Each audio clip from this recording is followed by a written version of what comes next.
नमस्कार, मैं डॉक्टर राकेश पाठक। देश के उपराष्ट्रपति जगदीप धनखड़ के इस्तीफे को 5 दिन हो चले हैं।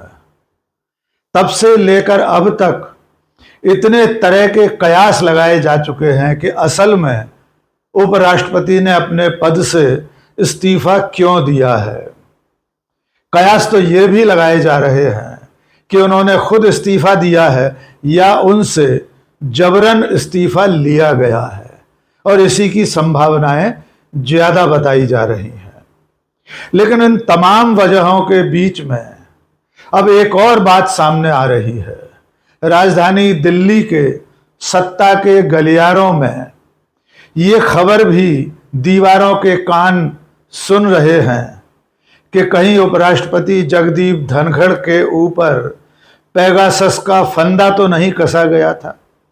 कहीं ऐसा तो नहीं है कि पेगासस के कान जगदीप धनखड़ की कनबत्तियां सुन रहे थे। कहीं ऐसा तो नहीं है कि 7 लोक कल्याण मार्ग तक वे खबरें पहुंच रही हों जिनके जरिए जगदीप धनखड़ की निष्ठा संदेह के घेरे में आ गई हो। आइए पहले सिलसिलेवार समझ लेते हैं कि उनके इस्तीफे से पहले क्या हालात थे और तब से अब तक क्या कुछ हो चुका है। आप सब जानते हैं कि 21 जुलाई को रात 9 बजे उपराष्ट्रपति जगदीप धनखड़ ने अचानक अपने पद से इस्तीफा दे दिया। यद्यपि उन्होंने अपने 18 लाइन के इस्तीफे में स्वास्थ्य कारणों और डॉक्टर्स की सलाह को सबसे ज्यादा अहम कारण बताया। उनके इस्तीफे की सूचना मिलते ही देश के सियासी जगत में सनसनी फैल गई थी, क्योंकि मानसून सत्र शुरू होने के साथ ही नरेंद्र मोदी की सरकार तमाम दूसरे बड़े बड़े सवालों में घिरी हुई थी। इसलिए इस मौके पर, जबकि सरकार पहले से ही बैकफुट पर थी, देश के दूसरे सबसे बड़े पद पर बैठे व्यक्ति का त्याग पत्र निश्चित तौर पर नरेंद्र मोदी और उनकी सरकार को बैकफुट पर लाने का काम कर गया। संसद के सत्र में विपक्ष पहलगाम हमला, उसके बाद ऑपरेशन सिंदूर, फिर अमेरिका के राष्ट्रपति के हस्तक्षेप पर सीज फायर का ऐलान, मणिपुर, महंगाई, बिहार का चुनाव, केंद्रीय चुनाव आयोग के गहन मतदाता पुनरीक्षण जैसे मुद्दों पर विपक्ष सरकार को घेरने वाला था। लेकिन इसकी नौबत आ पाती उससे पहले ही उपराष्ट्रपति का इस्तीफा आ गया। उपराष्ट्रपति के इस्तीफे को लेकर जो बड़ी वजहें सामने आई थी, पहले उन पर बात कर लेते हैं, उसके बाद पेगासस पर आएंगे। जो सबसे बड़ी वजह मानी जा रही है वो है इलाहाबाद हाई कोर्ट के जज यशवंत वर्मा के खिलाफ महाभियोग प्रस्ताव। दरअसल में सरकार चाहती थी कि यह प्रस्ताव पहले लोकसभा में आए, सत्ता पक्ष की तरफ से आए, उसके बाद इसे राज्यसभा में रखा जाए। लेकिन राज्यसभा के सभापति, देश के उपराष्ट्रपति जगदीप धनखड़ ने महाभियोग प्रस्ताव पर पहले कार्यवाही राज्यसभा में शुरू करवा दी। इससे नरेंद्र मोदी और उनकी सरकार में हड़कंप मच गया। लगातार उन्हें यह संदेश दिए जा रहे थे कि प्रधानमंत्री नहीं चाहते कि महाभियोग प्रस्ताव पहले राज्यसभा में आए। प्रधानमंत्री और सरकार की मंशा है कि यह प्रस्ताव पहले सरकार की ओर से लोकसभा में आए ताकि इसका माइलेज नरेंद्र मोदी को मिले। 21 जुलाई को जब सदन में केंद्रीय मंत्री और भारतीय जनता पार्टी के राष्ट्रीय अध्यक्ष जेपी नड्डा बोलने खड़े हुए, तब उन्होंने एक ऐसी बात कह दी जो शायद सभापति की कुर्सी पर बैठे जगदीप धनखड़ को नागवार गुजरी। उन्होंने कहा, विपक्ष के नेताओं और सांसदों से कहा कि कुछ भी रिकॉर्ड में नहीं जाएगा जो आप बोलेंगे, रिकॉर्ड में वो जाएगा जो मैं बोलूंगा। यानी जेपी नड्डा जो बोलेंगे वो रिकॉर्ड में जाएगा, विपक्षी सांसद जो कुछ कहेंगे सदन में वो रिकॉर्ड में दर्ज नहीं होगा। Nothing will go on record. Whatever I'll say, that will go on record. You should know. ये विवेकाधिकार, विशेषाधिकार सभापति का है कि वो किसी सदस्य के बयान को, भाषण को कब कितना रिकॉर्ड में जाने दे या न जाने दे। तो जेपी नड्डा के इस बयान के बाद सभापति की कुर्सी पर बैठे धनखड़ का असहज होना स्वाभाविक था। लेकिन उसी दिन जब कार्य मंत्रणा समिति की बैठक 12:30 बजे बुलाई गई, तब जेपी नड्डा और किरण रिजिजू मौजूद थे, जो कि संसदीय कार्य मंत्री हैं। लेकिन जब इस बैठक में कामकाज की बात पूरी नहीं हो सकी तो बैठक शाम को 4:30 बजे के लिए निर्धारित की गई।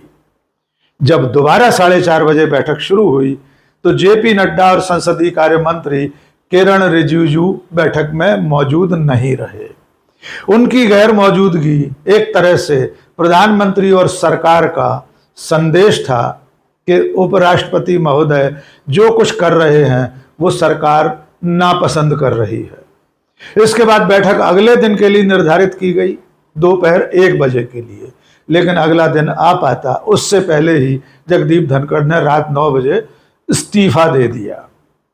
इसके अलावा उस दिन सदन में पहलगाम और ऑपरेशन सिंदूर पर मल्लिकार्जुन खड़गे ने भाषण देना शुरू किया और उन्हें सभापति ने ज्यादा रोका टोका नहीं।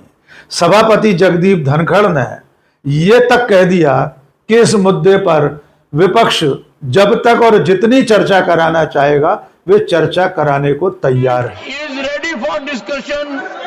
The government is ready for comprehensive discussion.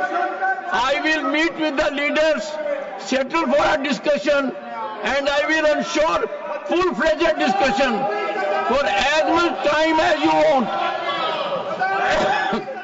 इस तरह से कई मामले ऐसे हो गए कि एक दिन में ही उपराष्ट्रपति जगदीप धनखड़ ने सरकार के माथे पर पसीना ला दिया।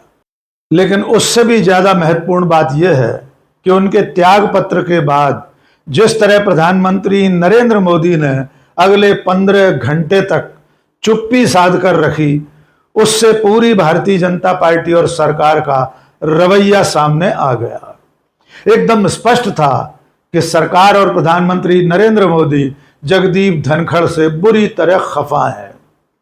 इसलिए 15 घंटे बाद प्रधानमंत्री नरेंद्र मोदी ने टकासा ट्वीट करके सिर्फ 2.5 लाइन में उन्हें अब तक दी गई जिम्मेदारियों का जिक्र किया और उनके इस्तीफे की बात को सबके सामने एक तरह से रख दिया।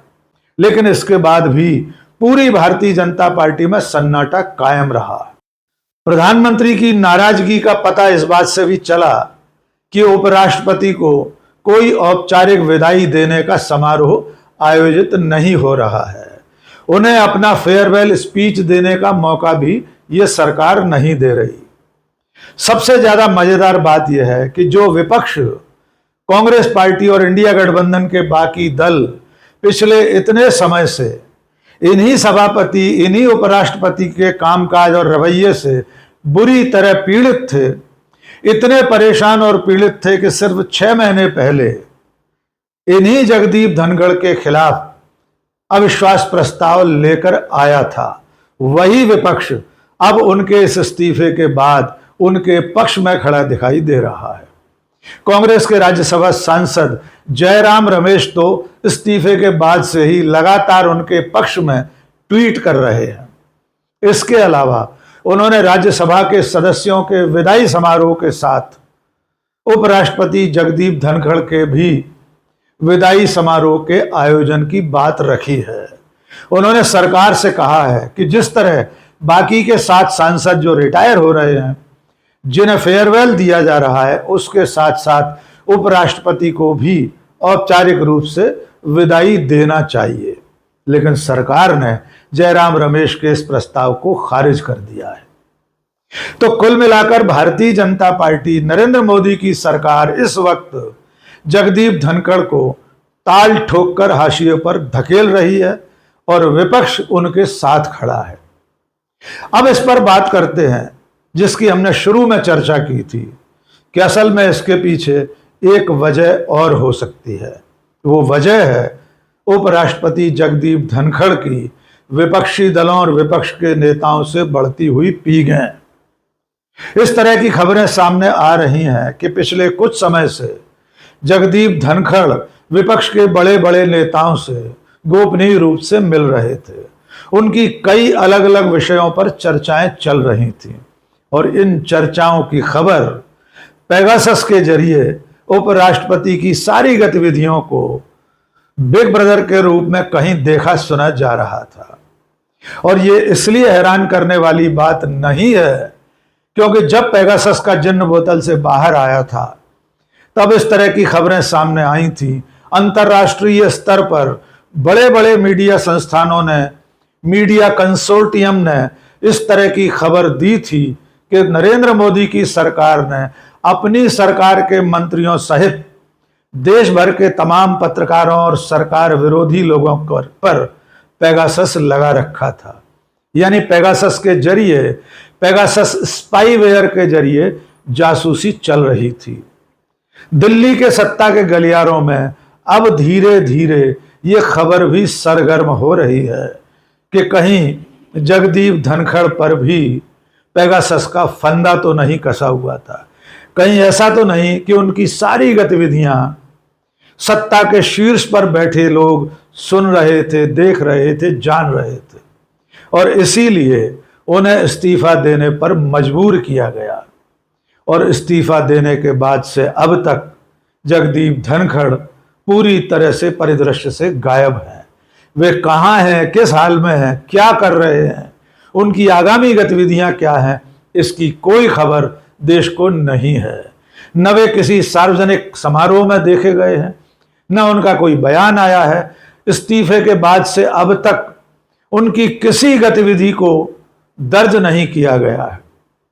और सबसे ज्यादा चिंता की बात यह है कि जगदीप धनखड़ के इस्तीफे के बाद जिस तरह की खबरें आई कि उनके दफ्तर को सील कर दिया गया है, उनके स्टाफ को बेदखल कर दिया गया है, उनके घर तक को सील बंद करने की खबर सामने आई थी। यद्यपि घर को सील करने वाली खबर का सरकार ने पीआईबी के जरिए खंडन करवा दिया था, लेकिन इसके बावजूद 5 दिन बीत जाने के बाद अब तक ये रहस्य कायम है कि असल में जगदीप धनखड़ ने इस्तीफा क्यों दिया था, या अगर उनसे इस्तीफा लिया गया था तो उसकी असली वजह क्या थी।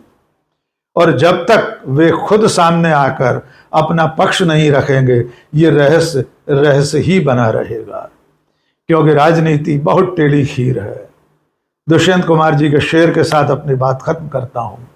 मसलहत आमेज होते हैं सियासत के कदम, मसलहत आमेज होते हैं सियासत के कदम, तू न समझेगा सियासत, तू अभी नादान है। आज के इस वीडियो में बस इतना ही। बहुत बहुत शुक्रिया।